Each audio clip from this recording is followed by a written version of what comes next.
Hello and welcome to the third episode of the NatSci Chronicles, the official podcast for the College of Natural Science at Michigan State University.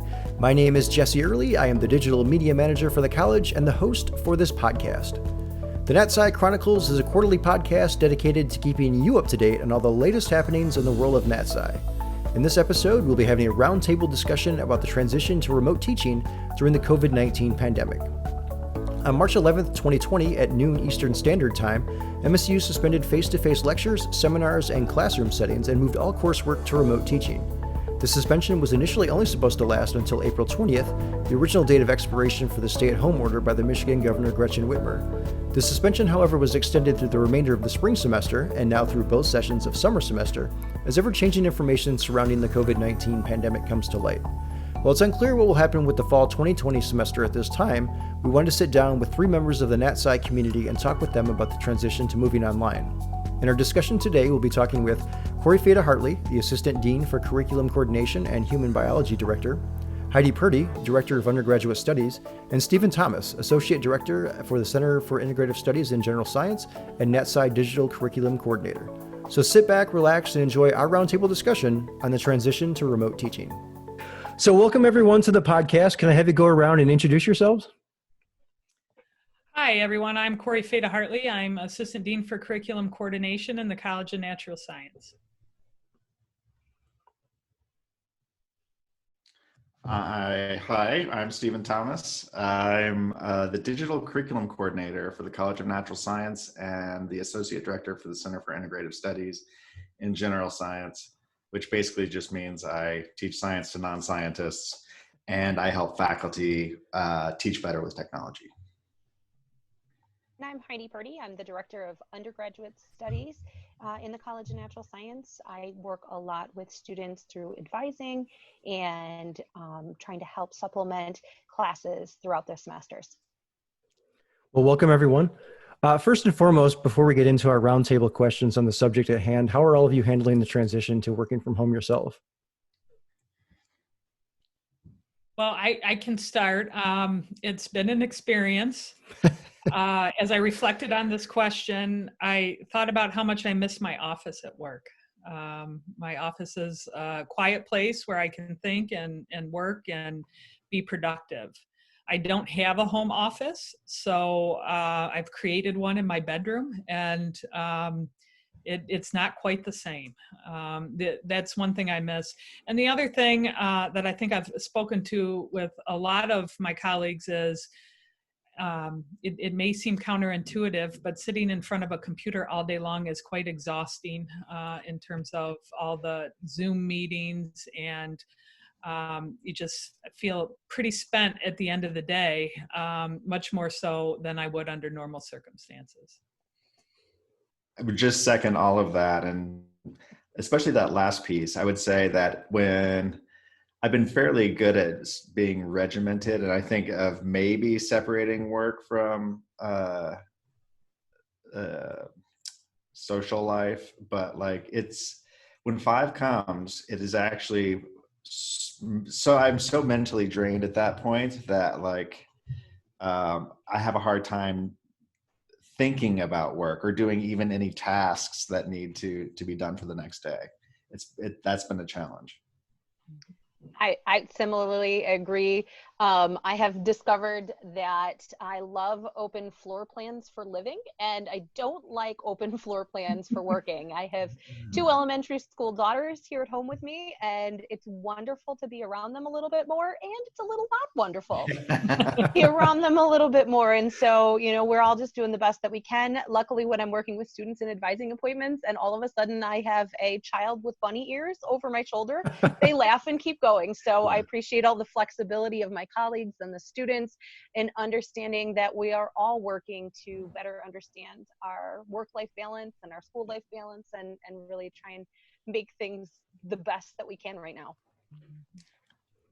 Okay, so let's jump into this. So President Stanley announced the suspension of face-to-face classes and the transition to remote teaching on March 11th. And there have been numerous emails kind of leading up to that announcement about how the university was monitoring the COVID-19 situation.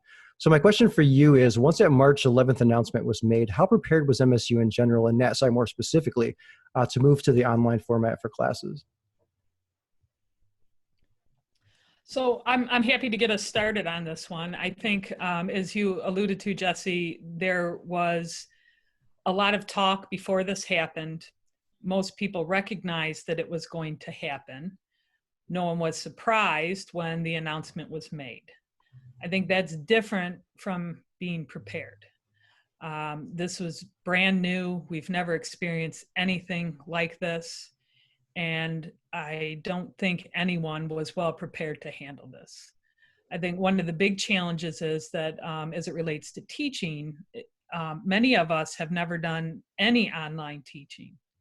And there was a whole lot of things that we hadn't thought about prior to this announcement. And so I think it was a lot of scrambling and a lot of just-in-time learning on behalf of the faculty who had to figure out how to do this in a very short period of time. And I don't think that's necessarily unique to MSU or to the College of Natural Science, but a lot of folks in academic settings were experiencing similar levels of unpreparedness. Yeah, I think what's interesting about it is that it shows kind of the historic choices that institutions have made. It kind of like shows you exactly what path you took and how that prepares you for some things, but doesn't prepare you for others. Mm-hmm. Meaning that we are very much about experiential components to learning and in very face-to-face oriented ways. And that's how we have stacked, our learning experiences. So very, lab centric. We're very interested in this hands-on component. And we may not have invested as much in the digital translation of those. And so it's been interesting to see, okay, well, we value this, and what does this look like now in other realms? And so I think that's an interesting, challenge of seeing where have we put our efforts in the past, and how did that or did that not prepare us for this next piece? I think another aspect that we sometimes overlook and maybe weren't thinking about is in terms of our students. We think they're so tech savvy and that they're involved in all of these things online and then they've grown up with technology. But the reality is what Stephen is talking about is students chose MSU because they wanted hands-on. They wanted a big university that had lots of opportunities that they could get involved in. Who knows, the Quidditch tournament on campus with their Quidditch team and as all the things that they do outside.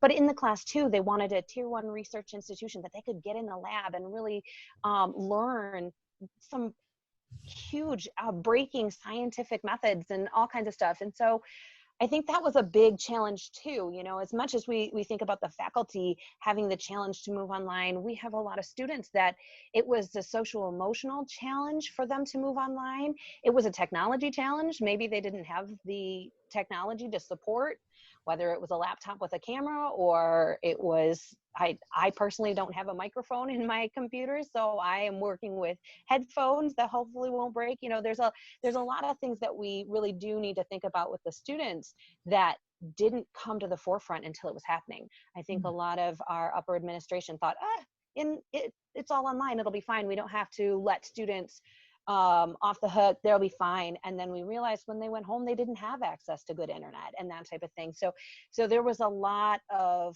out of the classroom supports also that we discovered were things that we really needed to take on for students. And I, for one, am very thankful that in the College of Natural Science, we created a Natural Science Student Emergency Fund a couple of years ago, so that we've been able to support our students in other ways besides just giving them tutoring or helping them in the classroom. We've been able to help them in different ways. And I'm so pleased that the colleges continue to grow that fund so that we can continue to do that good work. So we're talking about remote teaching. Can you kind of describe how remote teaching is different from a typical online course? Yeah, so I'll start with that one. That was been one that's been high on my priority list. And it's this idea that there are specific things when you're taking hundreds of faculty online at the drop of a hat, right? So we're talking maybe a day or two preparation, And so that there's all of these kinds of, you have a large percentage of faculty who have never taught online. And so how do you help them to understand what that looks like? And most online courses actually take a large investment of upfront time in order to create. And so dealing with all of these kind of hurdles, the best thing that we thought would be to directly translate what someone is doing in the classroom to a digital remote offering. And so the idea is that if you are lecturing for an hour and a half a day, you would lecture using the same PowerPoints and the same methods that you would do in the classroom, but you would do it using Zoom and PowerPoint. And so, there's lots of coordination issues as well. So the thing about online learning is that you are freed up both geographically and temporally, right? So you can offer the time that a student is on can be any time, right? But when you're trying to balance the 5 courses that they're taking during that semester, that they've already scheduled, this is the amount of time that I have, that means that faculty have to teach in that exact time frame, or else they're bleeding over into someone else's course. Or, there's all of these considerations about what it has to look like so that it works. And so part of the thing about remote teaching is we were trying to make it so that faculty would do the exact same things that they're currently doing in their classrooms, just doing it digitally, because otherwise they wouldn't be able to create the materials ahead of time. Right. And then 2, just pitching it as different, because if you don't have an experience with online learning, then all of a sudden you think, oh, this is what online learning looks like, as opposed to this is what we had to do in order to get courses up and running and students continuing on their path. And so, it was meant to be a specific thing to make sure that we recognize that this is a specific emergency situation. But if we go to online learning, it needs to look different, and we need to step up and make sure that there's lots of digital engagement and things like that to really give the students a rich experience. Gotcha. So I'd like to split the discussion up from the viewpoints of a few different groups here. So let's start with the teaching side. So for many instructors, and Cori and Stephen, you both have kind of mentioned this may be their first time teaching in an online capacity. What are some common hurdles that you've seen that they've had to overcome? And do you have any tips or tricks that you could offer them?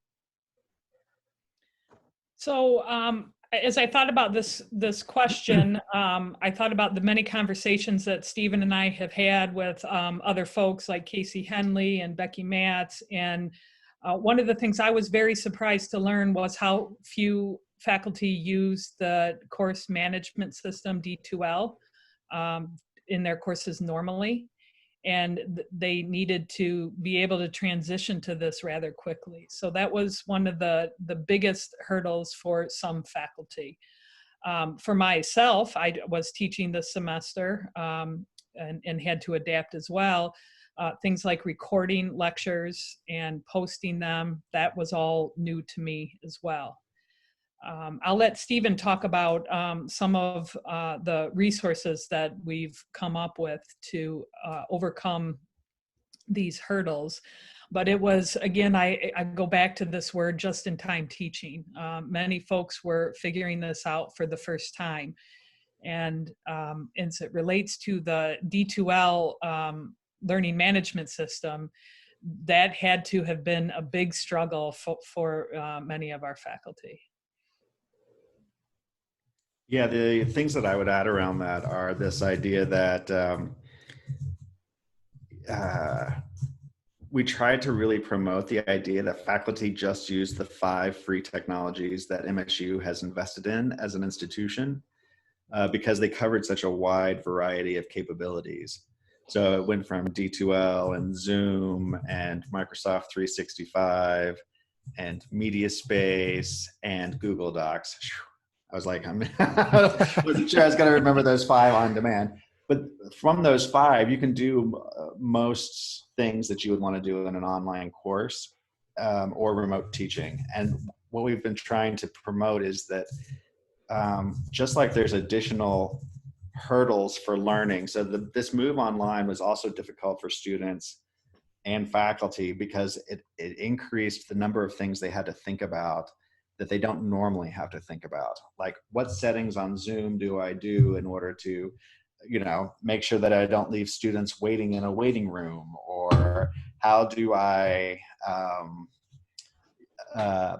post things on D2L and our students getting it? And there was just so many other things that were in their minds that we tried to promote. If you use these 5, these are centrally supported, and the students are also supported. And so I think the tendency is being like, oh, I really want more interaction with students. I'll use this other technology that we haven't introduced yet. But if all faculty are doing that, then before you know it, students are having to navigate 5 or 6 different technologies that they've never had to navigate before. And you haven't had the opportunity of training them on that, so that when you're assessing them or when you're trying to evaluate them, that you know that you're actually getting their learning and not some hurdle with the technology. So I guess the 5 free technologies, and and MSU has put up a Keep Teaching website that has resources and strategies that faculty can employ to be more successful. I'll just add to that a couple of things that I used in overcoming those hurdles. There was a set of really straightforward, simple to follow tutorials that Casey Henley from Neuroscience put together and that we've made available online. That was very useful for some of the basics that I had not used before. I had used D2L for many years, but I had never done some of the, I have never used some of the capabilities that I needed to use as I moved to remote learning. The other thing that Stephen showed me early on was that there is a D2L self-enrolled course that you can access through your normal D2L page. And they have all kinds of short video tutorials on there that help guide newbies like myself through these different aspects of D2L. And the third thing I would say is that if I struggled with something for more than 5 minutes after looking at those 2 things, I called the D2L help desk. And they were tremendously helpful. They were able to answer my questions in a timely fashion, and I was able to fix things and then move on. I would just second our IT support on supporting those technologies that MSU has identified is phenomenal. Like they used to be available 24/7. I think their hours have shrunk a bit because of the amount of calls that they're having to field now, but it's a wide swath of the day, and they are they're invaluable. So yeah, I called on a Saturday afternoon at about 3:00, immediately got through, got help. And then the friendly voice on the other end of the phone said, if you need anything else, we'll be here till midnight. So it was great customer service. That's good. That's good to know. So while sticking with the instructor mindset here for a moment, one thing that comes to mind is academic dishonesty. It seems like that could be a challenge, especially when it comes to taking exams online. So how can instructors prevent academic dishonesty in this situation, especially when a lot of students may have multiple electronic devices? That is a wicked problem. And I say that because like normally I think, especially because we've moved online, we tend to think that there's a technological solution that is just like, oh, we just need the right technology and then we can overcome this. And really it actually involves like a whole suite of approaches. So it goes from how do you build a relationship with your students so that they know that you are valuing this interaction and it's not just some checkbox that they're having to go through. How do you communicate to students about how this specific learning is going to be applied to their future job, right? That helps to build this idea that they want to learn this content and they want to be able to master it because they know it's going to be valuable. And it's the types of questions that you ask, like I think I always hear Cori talking about Googleable. If it's Googleable, and I'm not sure, that must be an actual word, but it doesn't roll off my tongue. But if it is, then it's probably not a good question that you should be asking on an assessment. And so maybe we need to rethink how we're asking questions so that they're very synthetic approaches, maybe very applied. So all of these things kind of go into the hopper, and in order to think about how do we build online experiences that are where people don't cheat. And it's also like, maybe don't make it as high stakes. So not having 1 or 2 exams where it's like students feel like they have to survive this exam. And so if they have to survive, cheating is the only option. So like having just multiple smaller assessments that are kind of walking them through like, oh, these are the things that you learned. These are the things that you may not have learned yet. So I think, we're trying to promote that these are ideas that it's not just about kind of setting up a system that will keep people from doing it. It's also, how do we get them to value the things that we're doing in order to buy into the system? I think that's incredibly important from the student end. It's also to just be plain old honest with them and very open. Let them know that that is considered cheating. Because we are hearing in the advising office, students are saying, oh, testing's so much easier now because I can do this. They don't even know that they're cheating, Right. And so actually identifying, hey, if you were in the classroom, would you lean over to your neighbor's paper? No, that's cheating. So engaging them in a digital format is also cheating. So I think setting up your expectations very clearly and is really important. For example, I would also say that sometimes it's okay to embrace it. In Physiology 310 right now, Dr. Adele Dennison has actually set up student forums during each exams, offering several different groups that students are supposed to log on to. The whole point of her exam is to encourage them to work together to find the answers. And really, they will find that they have a really hard time if they don't.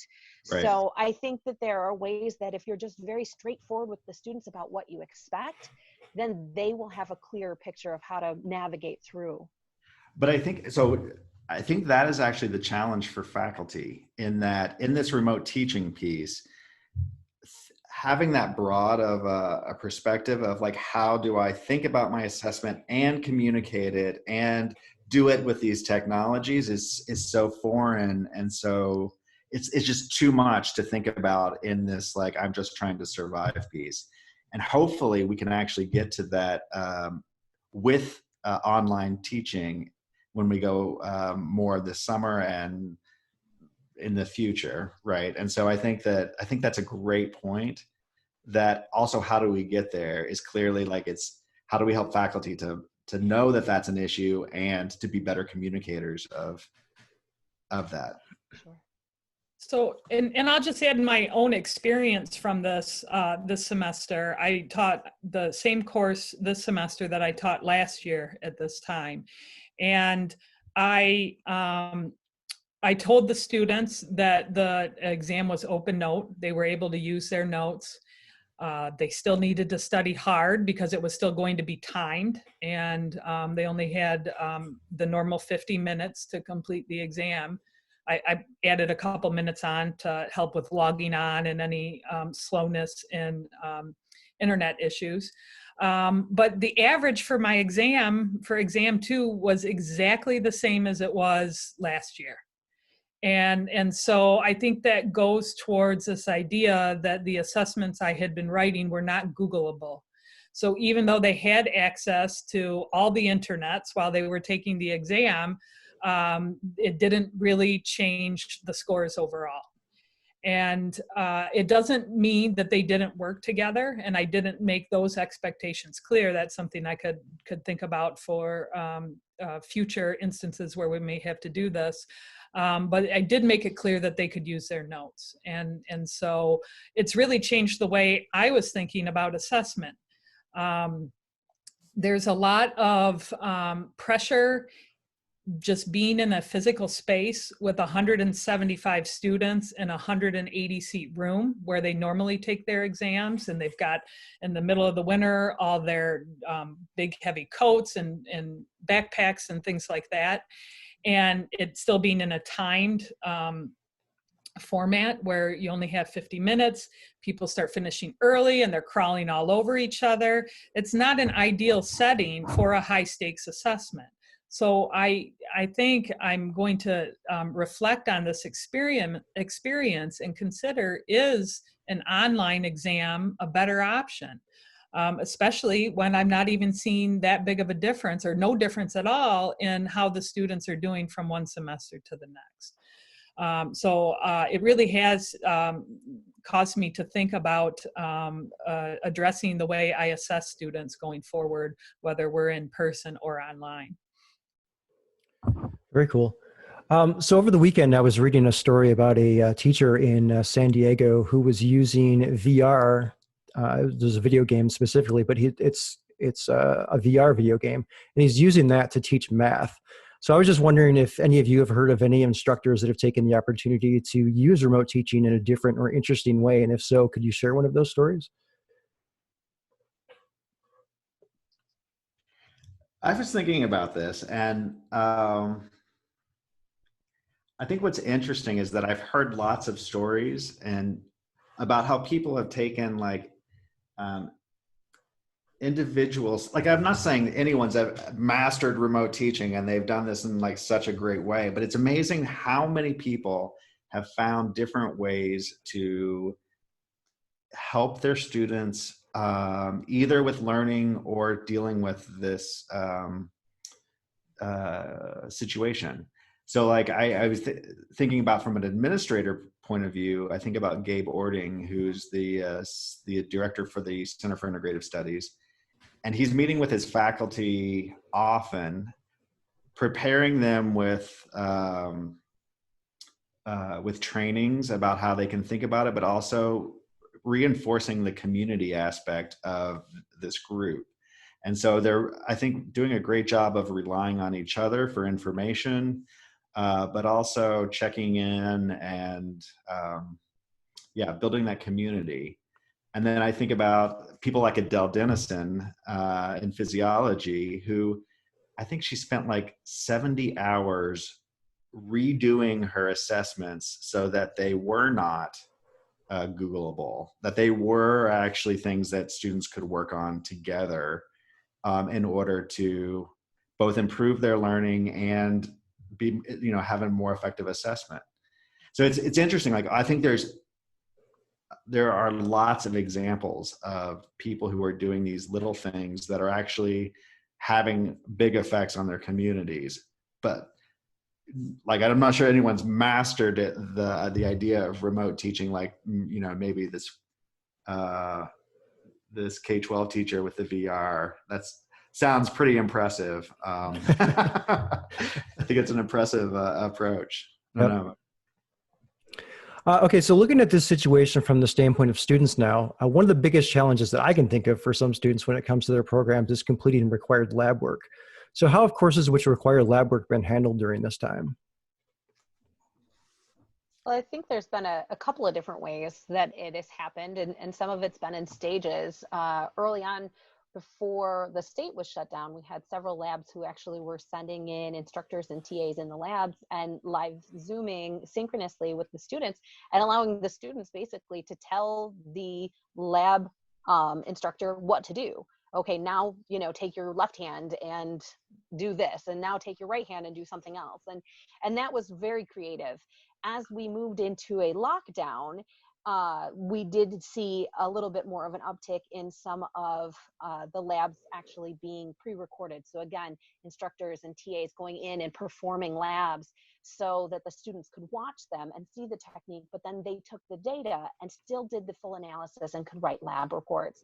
And so a lot of that was very kind of quick thinking on people's parts, and still gave some very effective lab experiences to our students as we're finishing out the semester. I think one of the big challenges, though, is that this was more of a hybrid effect. Students got to come into the lab in the early part of the semester and learn lab technique and learn how do they be at the bench, how do they actually pipette, or what other skills they were learning in that arena. And then they could go into more of a video type of arena where they could say, okay, I understand what they're doing because I have done that. And now let me see what I can do to analyze the data.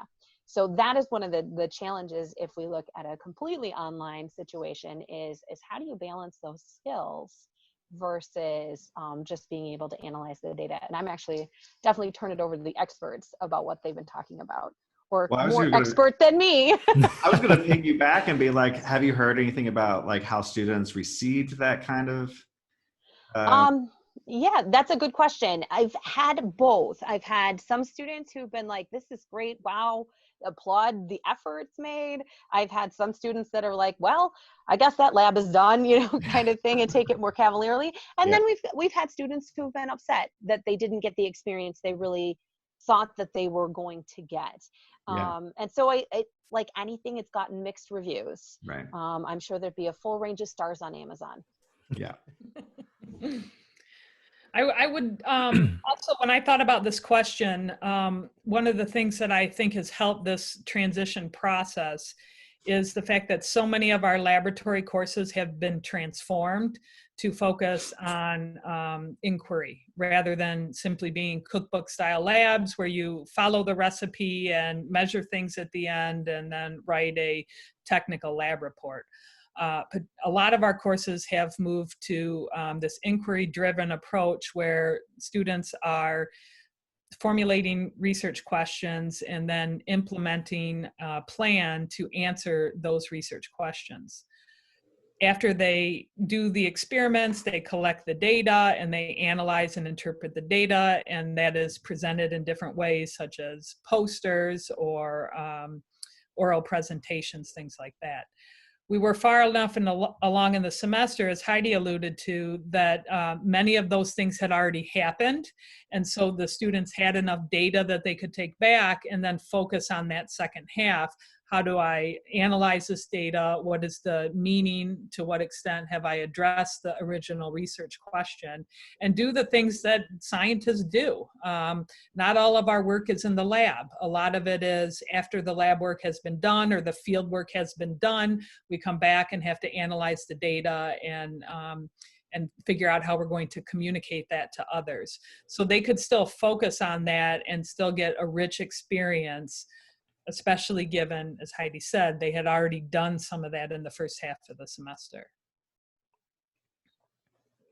Okay, I want to talk a little bit about grading now. So on March 26th, the provost sent out an email about the spring 2020 grading policy and the offering of a binary satisfactory, not satisfactory scale.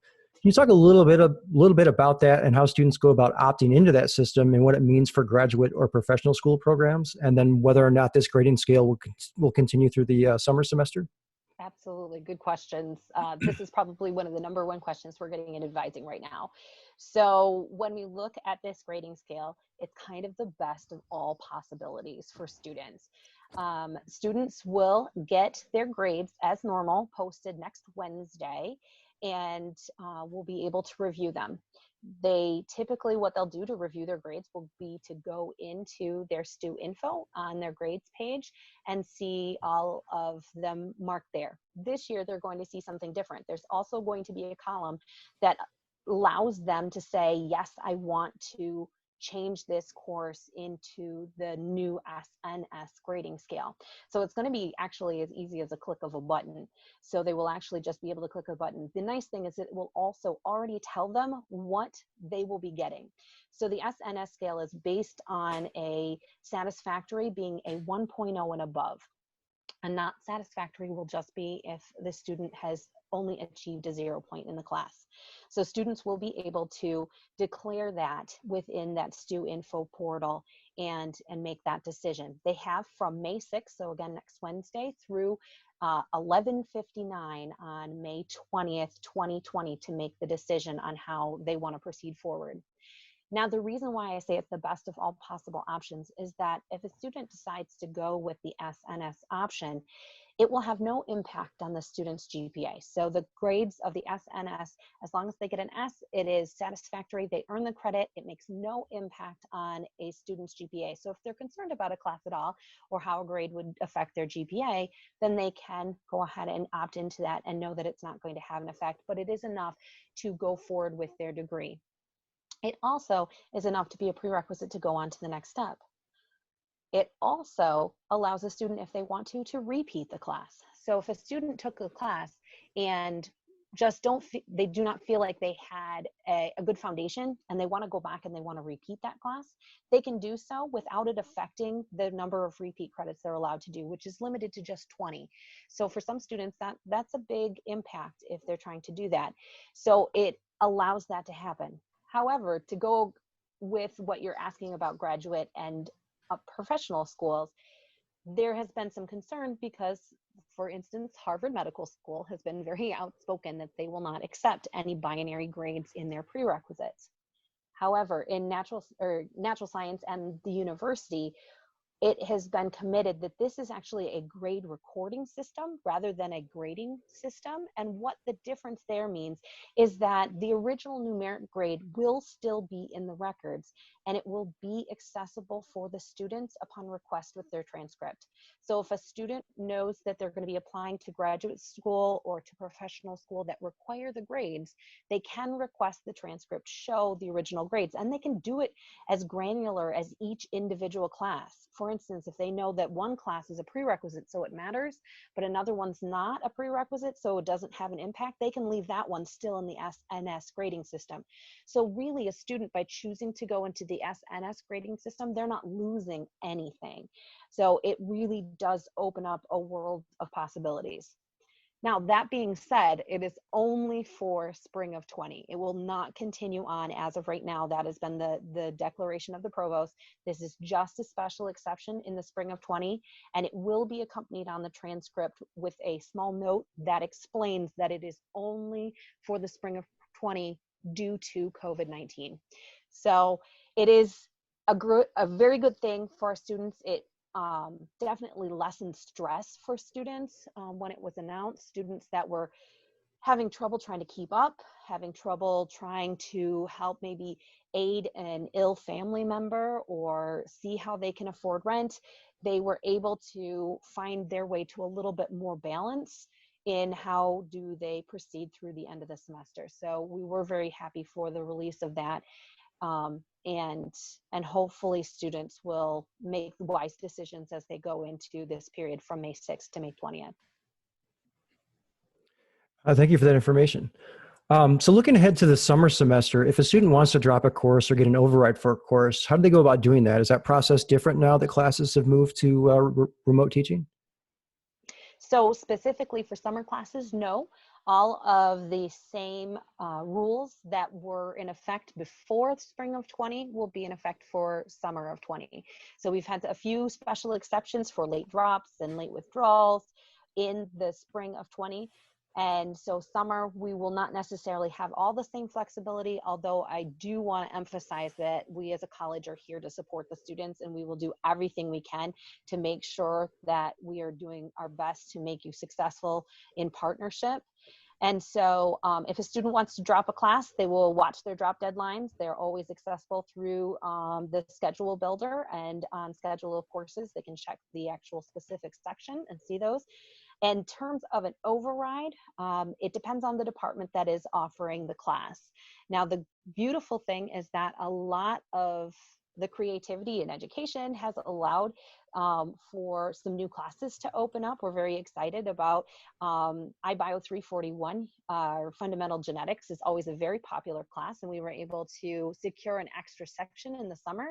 So we know that there's some availability for some classes that students might not have been able to get into before. But in looking at the classes themselves for overrides, just making sure which department is offering that, and then checking departmental websites. Most will have an override form on it, and students can fill those out. And I know our advisors are working very rapidly to try and get those determinations out to students so that they can enroll, because it's so important. We want students to make sure that they're enrolling in this timeline before summer starts, and even for fall and spring, we want to do it before the new students come in on orientation, because we want to make sure that the best seats are available to our students as they progress along. Speaking of advisors, how has the process of advising changed during this time, and how do students go about scheduling an advising appointment if needed? Well, the wonderful thing about the advising scheduling is it's exactly the same as it was before. So the majority of our advisors actually use the student success dashboard for their scheduling. And so students will just go on there and make appointments as they would have before. Now, the difference is the students now can choose if they want to be a phone appointment or if they want to be a Zoom appointment. And if they make that option known, then this student's able to link up with the advisor in that format that they prefer. So the only difference is really the location. Certainly we miss seeing our students face to face and being able to engage in that way, but the advisors have been very creative. They've been sharing their screens, and they've been working with students. We actually had our advisors go through and do degree checks for all of our students as best we could, working our way through from seniors down to freshmen, so that we could send them schedule plans even if they hadn't come in and, to see us, or virtually in to see us, so that we could make sure that everyone at least got some kind of contact from an advisor this semester, which is a really big feat considering how many undergraduate students we have in our college. Yep. So I think one of the biggest outstanding questions, if not the biggest, I know it's one of the biggest in my mind, is whether the fall 2020 classes will remain online. As of recording this podcast, there's been no official word from MSU's administration, as it's simply too early to tell. Despite that, however, are there at least preparations underway if remote teaching is once again required in the fall? And if so, can you kind of touch on what those preparations entail? So it's not remote teaching. It will be officially online courses being offered. So there'll be significantly better experiences for students. Currently, we have 600 to 700 faculty who are going through week-long training for preparation just for the summer. And as we get closer to fall, and if that becomes needed, then we'll roll out more of these week-long trainings. And we're also developing asynchronous trainings, meaning that faculty can take the training on their at their own time, like their own time frame, and work with some other faculty to build these kind of communities that help each other to think about the pedagogical aspects of what they're trying to do in their classroom and how that looks digitally. Like those are some of the nuts and bolts pieces.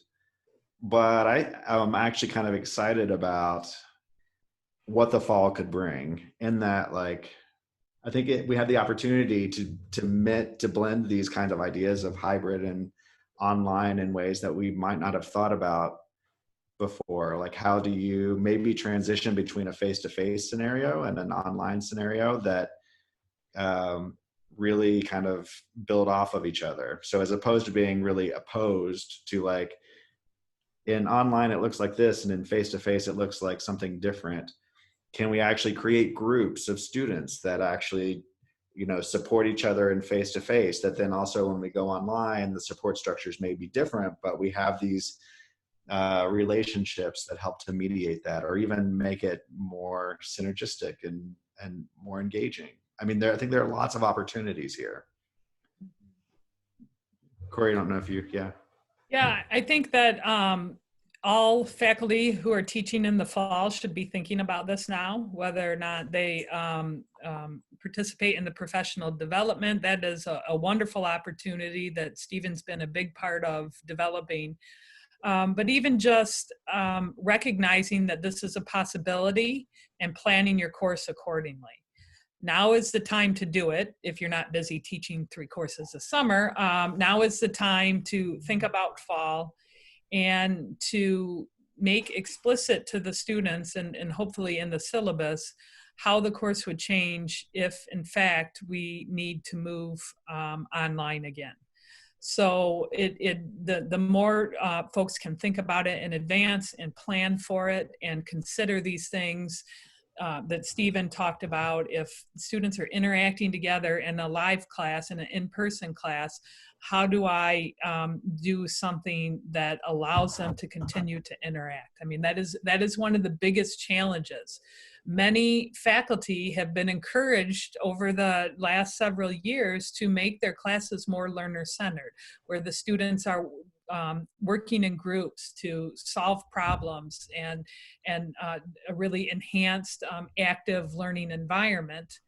How do we create that in an online setting? And Stephen is a leader in thinking about this, and completing that class is one way, when that becomes more widely available, is one way to start making those plans. But folks can really start thinking about that now, and hopefully start planning.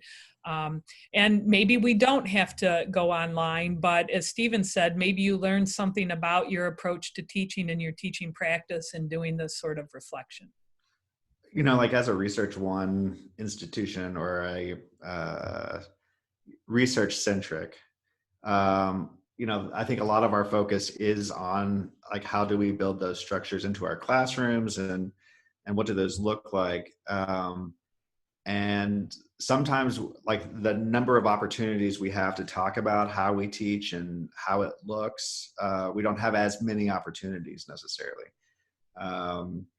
And so I think this has been a really interesting experience of, you know, like in this cohort, we have like 130 faculty going through this current cohort. And it's interesting to have this kind of cross seating also of like the College of Arts and Letters and Natural Science and the Broad Business College. All of these faculty are thinking about it from their own disciplines, and we're getting really interesting synergistic interactions. People are like, oh, that's how you do it? That's what interactions look like in arts and letters? Well, maybe we can think about that in the sciences. And so we had one faculty member who was like, I've been teaching here 12 years, and some of the, you know, many of the things that you all are talking about, I've never experienced or been exposed to before. And so I think, you know, the positive around this is that it's another way that we can talk about how we function and how we think about things that can get input, and it's been very rewarding. So yeah, that's been an interesting aspect to me as we've had these kinds of conversations, is thinking about how, you know, we often think, well, STEM is different. We have labs in STEM. We're different than everybody else. We're really not. If you think about courses in arts and letters that are associated with the fine arts, they're very much like a laboratory course where you need access to certain kinds of equipment or certain supplies. In communications, when students are making movies, they need to learn how to use the equipment. And it's not just all done on iPhones. If they want to create a high quality experience, learning how to use these tools, it is very much like a laboratory setting. So there is a wonderful opportunity to create these kinds of communities that aren't focused on a discipline or just STEM, but thinking about how what we do in the College of Natural Sciences is really related to what many other folks are doing in different colleges and different units. Right, and also thinking about the signals that we get in order to improve. I think the more that we can actually get feedback from advising, and like, what are they hearing? Because you all hear so much, and, you know, yes, we have end of course evaluations, but sometimes, you know, people are so specific in those that it doesn't necessarily look at the bigger picture. And so I think that, you know, the more that we do communicate about like what's working for students, or what are these, you know, potential technology gaps that they're experiencing, we can definitely improve upon how we're doing it, and helping them to succeed as well. So as we wrap up this podcast, do you have any resource recommendations that you could point faculty and students to during this time? And if either group has any questions, like who's the best person or group for them to reach out to? So on the student side of things, I think there's a lot of resources. Students always are coming and seeking. We have things up on the NatSci website under the diversity pane. There's a ton of resources to community opportunities for all kinds of different things. Things that are coming to mind for sure right now, because it's a big one that we keep hearing, food bank. We certainly have the MSU Student Food Bank.